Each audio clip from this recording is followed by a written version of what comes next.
Everybody remembers the Disney classics, but some of us also remember the direct-to-DVD sequels and shows that followed. On the most part, Disney brings quality, but they've also been known to miss the mark, and LEGO is the exact same way. So when you put them together, you get incredible creations and terrible catastrophes. Hey there friends, I'm Andrew from the Scrapbox, and today we're fixing LEGO Disney's top 5 biggest mistakes. Let's get to it! A beast! The beast! Show me the beast! The Beast.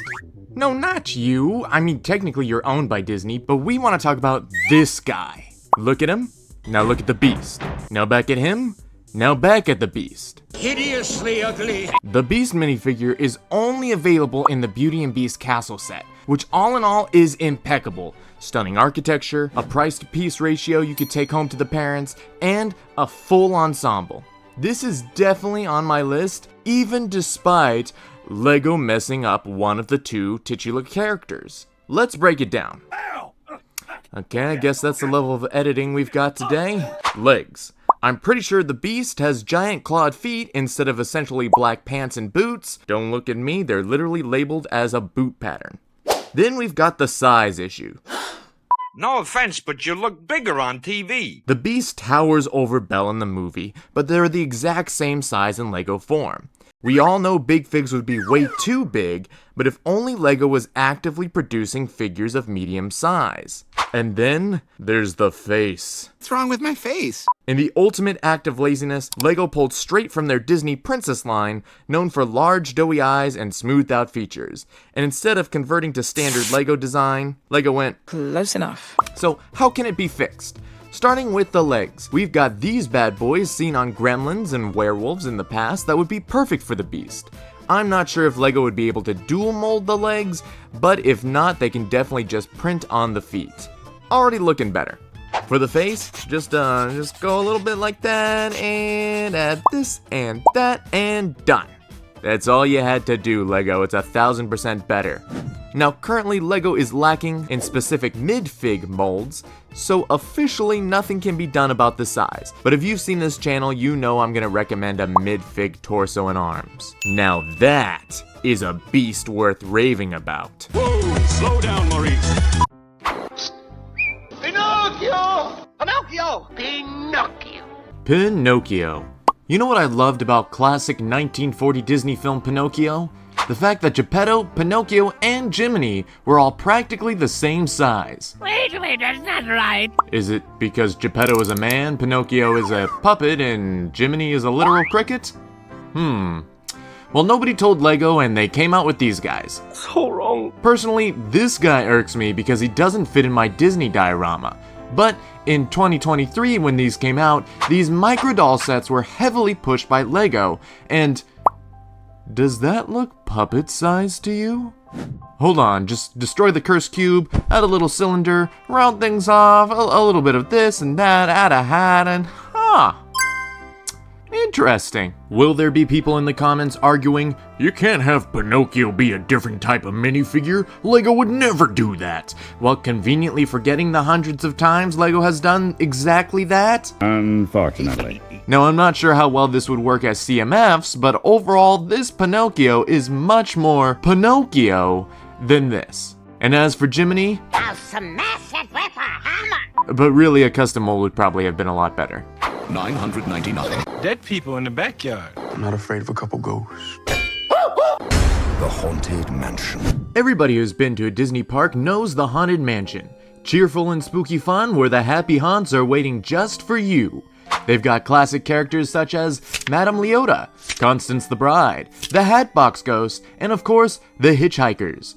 So when LEGO released a micro-build of Disneyland's Haunted Mansion, you were probably surprised to see this guy, the butler, whose outfit is just based on the people who work there. And while that's a lovely homage to the employees who keep everything running, LEGO had only one spot to choose from and a whole roster of characters, and they didn't choose any of them. And it's not even the Will Arnett Muppet version of the butler either. To fix it, they should have made the Hatbox Ghost. Or Constance. Or even just Madame Leota's head on a table would have been better. Or bend the rules and put 3 hitchhikers in there. This is my little diorama from last year. Listen, am I just jealous because the year before I submitted this Haunted Mansion to LEGO Ideas and they rejected it? I understand they couldn't accept the set because of Ideas, rules, yada yada, already had something in the works or whatever, but it had all the scenes from the ride, hallway of spooky doors, and this was back before I knew how to add decals. I also had Madame Leota's room, the dancing ghost spun around with a little gear and the piano teetered. I mean, it was a great idea. And I couldn't even get it registered. Stop getting distracted! But you know this one was a bad choice. I am the shadow on the moon. No account, Oogie Boogie. Out of this! Hello, Oogie. The Nightmare Before Christmas set is the perfect LEGO set for the movie. It has the spiral hill, Jack's house, that really cool fountain, Zero, the kids, and of course, Wait, where's Oogie Boogie? Are you telling me they have a brick-built mayor and an incredibly inaccurate Santa instead of making Oogie Boogie? That ain't right. Hey, LEGO? Why you do that? This one actually pissed me off so much when it was released that I designed and made my own Oogie Boogie figure based off of Hagrid. This set is absolutely perfect otherwise. Just get rid of these two bad figures and add one Oogie. I was actually convinced they were going to have a surprise holiday set later that year featuring Oogie, but it never came. And I mean, he's the main villain. How could you make a set without him? But Andrew, you can't just make new molds. That's cheating. Number one, wrong. Number two, here you go. Brick-built Oogie Boogie. While not nearly as perfect, it looks much better than this. And watch. Only needs one print.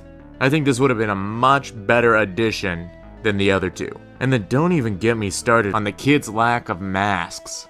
Insanity. The Disney Princess line. Now hold on, a lot of you are gonna immediately assume I don't like mini dolls. Pump the hate brakes, Fox and Friends. I think they're fine. They're not my cup of tea, but diversity is the spice of life. And that's the main problem. LEGO seems to have put up this imaginary barrier and decided, these movies will only get minifigure sets, and these ones will only be mini dolls, and rarely should the two ever meet. I loved Encanto. I have Bruno as a minifigure, but there have been 5 Mirabelle doll variants and no minifigures of her. Conversely, nearly the entire Madrigal family is mini dolls, but they've never made a Bruno. You're tearing this family apart. 25 Ariels in doll format. Only 2 minifigures. But 5 Woody minifigures, no Woody mini dolls. And on and on and on.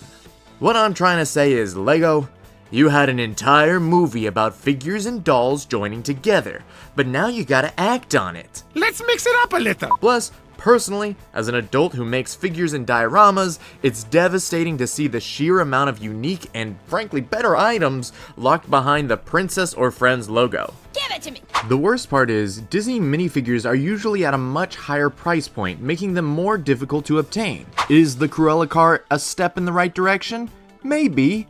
Do I think they purposely chose a less popular character, made a worse version of her figure that recently came out, and slapped a still way too high price tag, just so they could say, this didn't sell well, so it looks like nobody actually wanted affordable minifigures? If the boot fits. To recap, LEGO needs to make more affordable minifigure sets like they do with their Disney Princess line. And so there you have it, the top 5 biggest mistakes and how they can be fixed. Let me know what mistakes I missed down in the comments, or if there's a particular LEGO Disney set that you just did not like and think could be done so much better. But before you go, as always, I've been Andrew, you've been watching The Scrapbox. Thank you to all my wonderful patrons who make all of this possible, and most importantly, have yourself a wonderful day.